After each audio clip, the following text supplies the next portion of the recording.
Hey guys, welcome back to my channel. For this tutorial, I'm going to show you how I made this stacked block, inset stacked block architectural cake, where I used some ganache to make the texture on the front, and I was also inspired by another piece of fashion that I saw.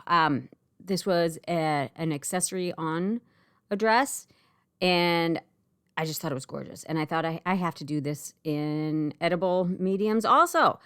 So first of all, we're going to go ahead and get our cakes ready. I honestly could have done another layer of cake for each tier. I did want them more blocky and tall, and I did end up having to adjust things, and I'll show you how I did that after I explain what's going on. Well, I just showed you. I ended up turning it up on its edge, kind of like a cake top forward. And that's fine because I used chocolate ganache for the filling and for the final coat of this cake, actually.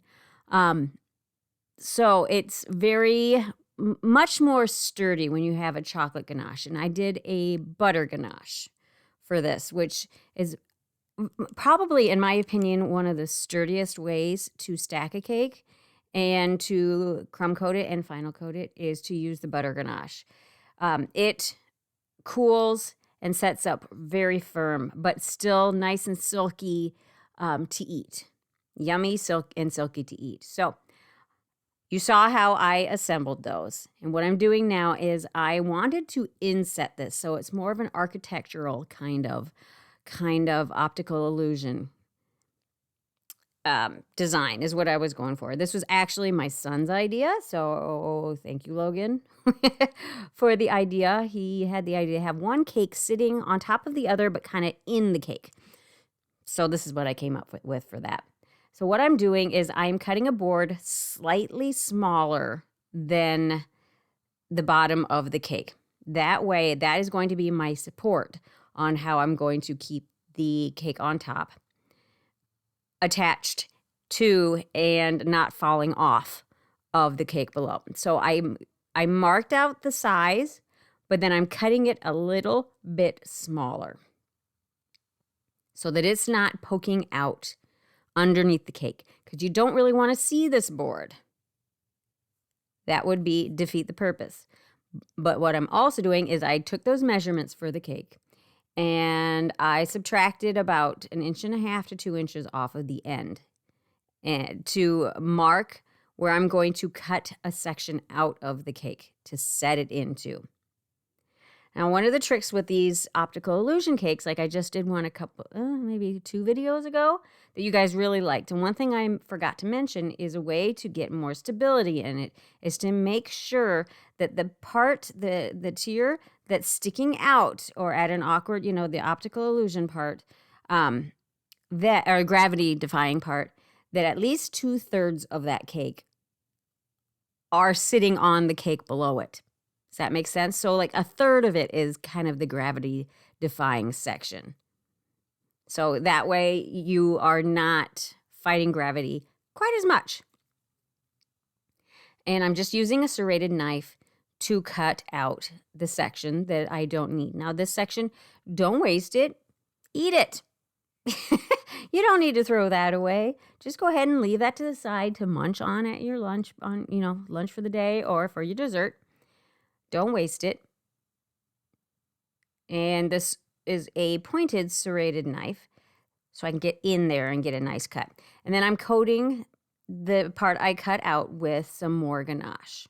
Just sealing that in there. And it's kind of easy to fill this in since we're dealing with squares and blocks. Now you don't have to worry about getting it real neat, but just try to get it as level as you can so that your cake sits in there nice and tight. Now I did 3 support straws. You could do 4 if you wanted. I think I did 3. Let's see here. I did 3 or 4.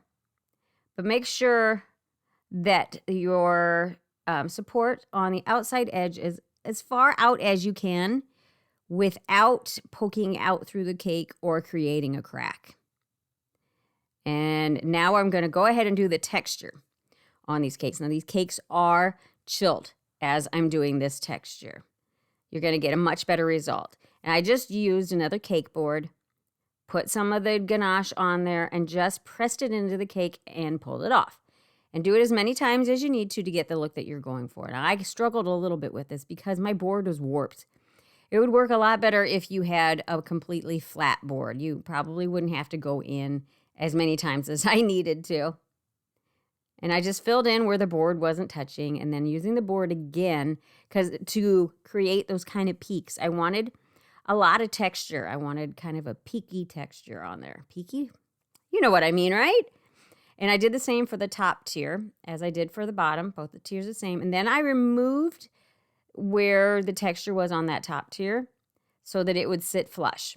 And then I used a sharpened dowel to go through both cakes and into the board on the bottom. There is a cake board on the bottom there. If you use a cake drum and you hammer that skewer, that dowel straight through the cardboard that is 4 layers thick, it's going to be even more secure. And I did the dowel closer to the middle of that bottom tier. Again, to add more stability, and I did it kind of at an angle also to counteract any leaning that it might want to do. And then I filled in where I had removed that texture. I added it back in. And then I'm just airbrushing it. And guys, honestly, I wasn't sure what look or what color I wanted. I was thinking I wanted something more, because kind of translucent and airy looking. But I wasn't getting enough of the blue, the pale blue that I wanted. Or just, I wasn't getting the right shade. So I went back over it with some, this is just airbrush color is all I'm using for all of this. I went back in with a pearl sheen over the top. And that kind of made it more on the side of silver-ish. So I kind of just went with that. I let that dry. Actually, I finished that part the next day. But before I left work that night, I went ahead and I made my, I'm going to call it floral pieces to make my decoration with. These are just, what are they called? Stamens. Stamens by Wilton. And I just made a center with a floral wire and some floral tape to actually build up. Are they petals or leaves?